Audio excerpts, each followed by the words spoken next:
As concerns rise about Ebola spreading to other countries in Africa, Zimbabwe says the headway is being made in prevention strategies, but that more work is needed. CCTV's Farai Mwakituya has more from Farai. For the past 2 months, Zimbabwe has been on high alert over Ebola.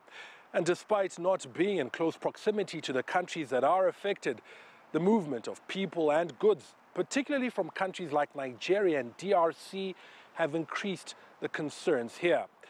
The first port of call in the protocols that have been set up in managing Ebola is at the ports of entry. Any traveler coming into Zimbabwe is screened at border posts for symptoms of the disease.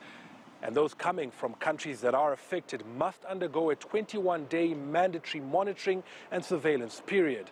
So far, more than 100 people have undergone that, and 67 of them have successfully gone through the 21 days without manifesting any symptoms. In the event of any infections, those cases will be brought to the Wilkins Hospital, where a special isolation unit has been set up. It has 7 beds, but with capacity to increase if the need arises. All staff have been trained on handling Ebola and do simulations every single day. The city of Farai has set aside special burial sites for immediate burial of the dead. On Saturday, over 100 doctors were taken on a tour of this facility and also updated on the general state of preparedness of Zimbabwe for Ebola.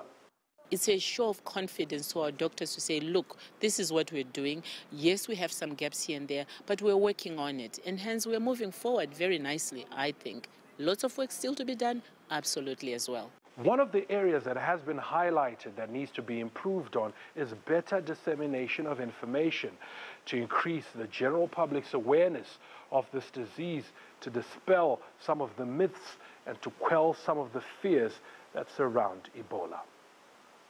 Farai Mwakituya, CCTV, Harare, Zimbabwe.